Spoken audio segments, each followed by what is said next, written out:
Welcome to The Explainer. Today, we're diving into a really stark warning about the state of American democracy.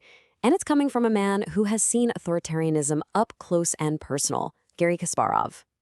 So let's just jump right into this. This is a pretty intense analysis from the chess grandmaster and political activist. When he looks at the American political landscape today, he sees these familiar and frankly alarming patterns, ones he believes are pushing the United States right to the edge of a constitutional crisis. So, what's Kasparov's core argument here? Well, he's saying that the political moves we've been seeing in the US aren't just random events. He thinks they're following a very specific playbook, one designed to consolidate power, a playbook he knows all too well from his own experiences fighting totalitarian regimes. And this playbook? It's got some very specific moves. Things like, challenging the independence of institutions like the Fed or threatening the licenses of news networks. Kasparov doesn't see these as isolated incidents. To him, they're deliberate, calculated steps to chip away at democratic norms and pull all the power to the center. But it's not just about these big, obvious power grabs. Kasparov also flags a much more subtle tactic, the way language is manipulated. Think about these shifts in terms, from illegal to undocumented, and now to unauthorized.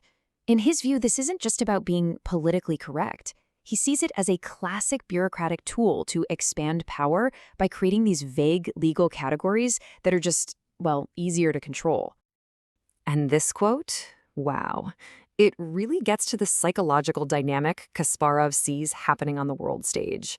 He's suggesting that some democratic leaders can get into this weird sort of dependency on authoritarian figures, like Vladimir Putin, almost driven by a desire to copy their perceived strength and absolute control. Okay, so you take all of these actions together. What's the result?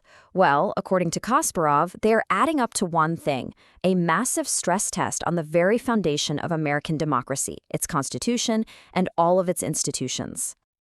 It reminds him of that famous story about Benjamin Franklin. A republic, madam, if you can keep it. And that line makes such a powerful point. A constitution isn't some magic document that enforces itself. It's really just paper. Its power comes entirely from citizens and leaders being willing to stand up and actively defend it. And that leads us to the big, urgent question at the center of Kasparov's whole analysis. Can America actually keep it? Is the system strong enough? And, maybe more importantly, does this current generation have the will to fight for its democratic institutions when they're being seriously challenged? And this right here, this really gets to the heart of his warning. In Kasparov's view, democracy is not some guaranteed inheritance that just gets passed down. Nope, it's a constant struggle. Every single generation has to face its own threats and decide if it's willing to pay the price to keep its freedom. So from there, Kasparov kind of zooms out to look at the bigger historical picture. He argues that democracies become most vulnerable at a very specific point, when the political center, that space for compromise and moderation, gets hollowed out and attacked from both sides. He basically lays out this political battlefield where the radicals on the far left and the far right, they're not just firing at each other, they're aiming their biggest guns directly at the moderate center. And what that does is it creates a false choice for voters, pushing them towards extremes they probably wouldn't support otherwise. So what happens when that battle completely guts the middle, leaving only the two extremes to face off? Well, Kasparov points to a really stark and consistent historical outcome. He argues that in this kind of direct matchup, one side consistently has a powerful, almost built-in advantage. And that advantage? He actually puts a number on it, a roughly 2-to-1 margin. Now why?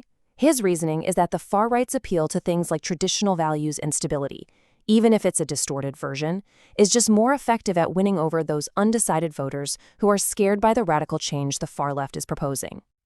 And look, he's not just pulling this out of thin air.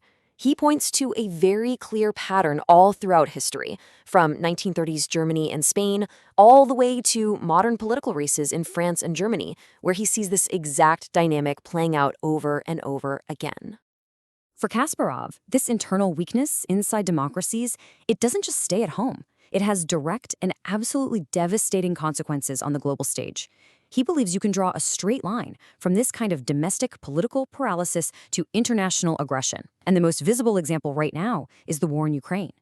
He frames the West's response to Russia as a fundamental misunderstanding of what's at stake. In his view, the West sees a conflict that can be managed with sanctions and aid. But Putin, he's waging an all-out war against the Western world itself. They're playing two completely different games. And because of that total disconnect, Kasparov believes that all these half measures are completely doomed to fail.